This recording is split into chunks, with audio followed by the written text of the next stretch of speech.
AM 590, KXSP Omaha's ESPN Radio. It's time for The Front Stretch, brought to you by Joe's Karting in Council Bluffs. Online at joeskarting.com. Welcome back to another tantalizing hour of The Front Stretch, presented by Joe's Karting in Council Bluffs on 23rd Avenue, just down the street from Horseshoe Casino. Give them a call today at 256-5278 so you can get some fast-paced white-knuckle racing in.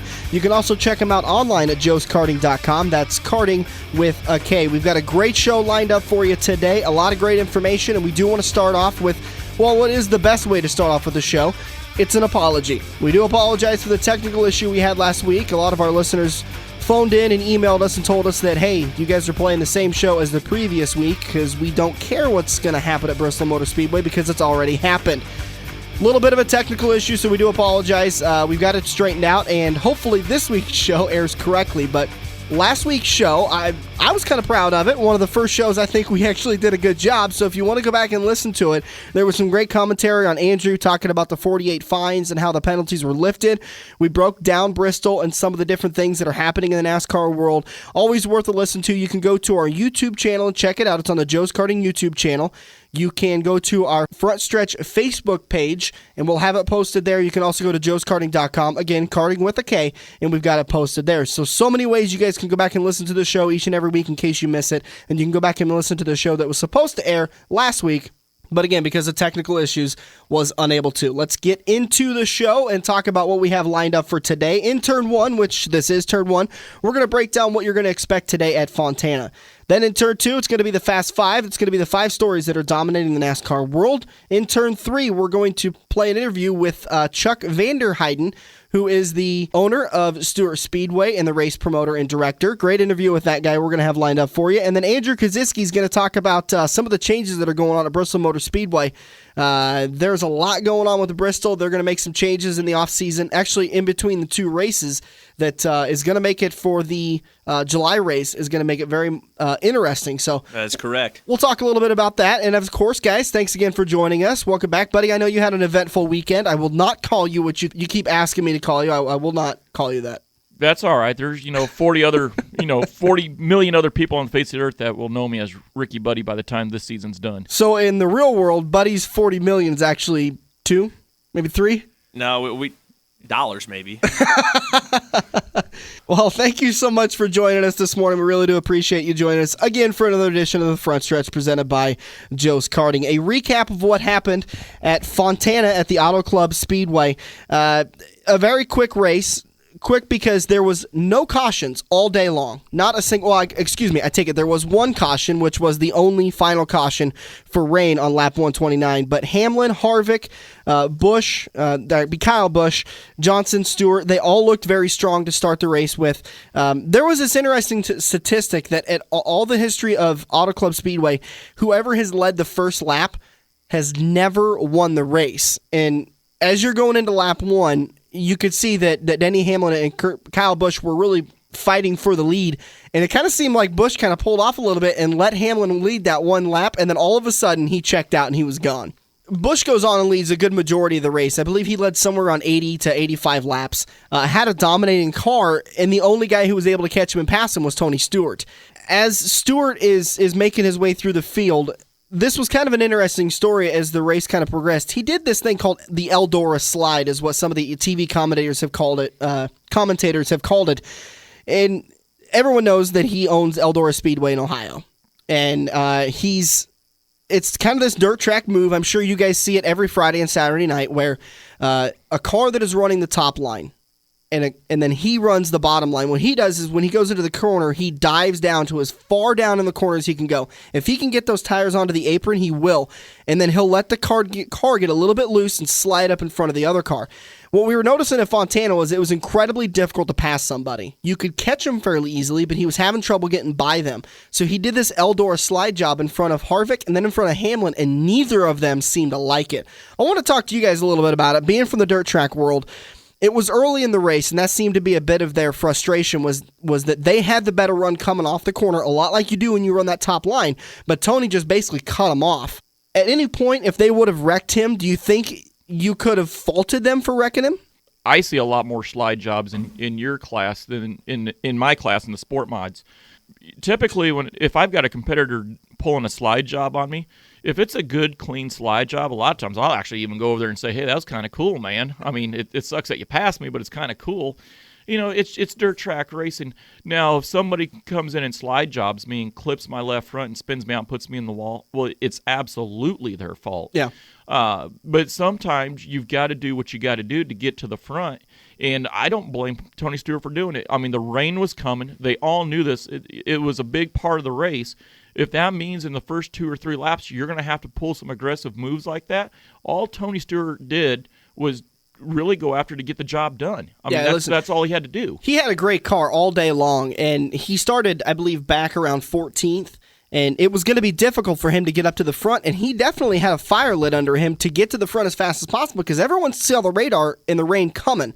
So, Andrew, if you were Denny Hamlin and he slid up in front of you like that, if you look at the replay, you can tell Denny Hamlin could have very easily hit him and spun him out by the momentum Hamlin had coming off the corner, but he cut him a break. Had you been Hamlin and you wrecked him, do you think you'd have been at fault? I honestly think so because the way we think about it in the dirt world, it's kind of like a rubber down track. One lane, there's so much rubber. There's only one lane that was fast the whole day Sunday. That's all that was. It was really kind of a boring race. And Tony had the drive. He barely cleared him, but Hamlin, I think in his head goes, if I clip him, I could hurt myself in this race, rip the nose off the car, and end up back there. If I let him go, I could run second or third in this race, just like he did. He ended up there in the front. But Tony Stewart did the right job. I mean, if nobody can pass, you've got to get up there. And he saw the rain was coming, and he knows how to play the game. So, I mean, Hamlin had no choice but to lift, or he could have tried to do it a different time. It's better than the alternatives, which we'd have seen some of the old guys in NASCAR do. Dale Earnhardt Sr. would have wrecked you, flat out. Definitely. He'd have given you 2 or 3 laps. He'd have wrecked you. Jeff Gordon would have done that. I think Jimmy Johnson's coming into his time where he would get a little pushy like that. We know Kyle Busch or Kurt Busch would have wrecked him, so it's not something that, at least he did it respectfully, you know. He didn't wreck anybody. He didn't hurt anybody's car. He just passed them, and 2 or 3 laps later, he checked out. He was gone away from those guys. So the rain comes on lap 129, or excuse me, about 125, and the rain just starts pouring, and Johnson's Golden Horseshoe rears its head again. As they're on the caution laps, they're going around as the rain's coming. They're just trying to see if the rain's going to die off and they get back to green flag racing. There is something that goes wrong with Johnson's car. To yet, I haven't found out what it is, but it was definitely something with an oil line spilling, or there was something going wrong with the engine to where he was able to keep pace during the caution flags, but had they gone back to green flag racing, he'd have had to go back to the garages and his day would have been done. Instead, the red flag comes out on 129. Eventually the race is called, Stewart wins, and Johnson ends up finishing 10th. Instead of finishing way back in the field where he probably would have had this race gone back to green. Well, this whole horseshoe thing with Jimmy Johnson, I mean, it's like every week. He must have a whole. It just seems like it, don't it? You see, I mean, he must have like a stockpile of golden horseshoes stuck in a barn somewhere back in North Carolina. I mean, how much better of a week can you have? You have your penalties lifted. You get your crew chief back. You get your car chief back. You get all your points back. Basically, Jimmy Johnson is penalty free, and then he goes to the track, essentially blows an engine under caution. No penalty there. I mean, he was able to. It's the luck of the Irish, and the guy's not even Irish. No, he'll probably win today too. So, oh yeah. I mean, why not? I mean, he's gotten everything else given to him pretty much. It seems like in the last couple of weeks. Why not get a W? Yeah. So here's your top 10. Stewart finishes the race on top as always. Kurt Busch in second. Earnhardt finishes third. Harvick fourth. Edwards rounds out the top 5. Biffle 6th, Newman 7th, Truex 8th, and then Johnson rounds out the top 10 and finishes. Who's there 9th? Yeah. Did I not say that? First top 10 of the year. He ain't even noticeable up there. That's like Danica finishing in the top 10. Look, he's way better than Danica. I mean, she's not bad, but he's better than Danica. We've got to wrap this segment up a little bit, but I want to talk to you guys really quickly. We talked about earlier in the season, after race number 2, and Hamlin had won at Phoenix, we talked about how Grubb is doing really, really well, and it seems to be, carrying from last season. Now Stewart has won twice. On Sunday, Grubb definitely made a call that I find questionable. I mean, I'm not questioning his ability to be a crew chief. I think he's fantastic, but he definitely made a call on Sunday that cost Hamlin a top 3. Hamlin was sitting in second place under that caution, and Hamlin was one of the few cars that came to pit road, got 4 fresh tires, got some gas, and then got back onto the track. Instead, Hamlin finishes, I believe, 11th. So he's not able to finish in the top 10. He loses 9 points, and we all know every single position is crucial. I mean, he went from being third in points to where he is now 12th, I believe. I'll have to double check, but well, the way I look at it, and Dan and I were talking before the show.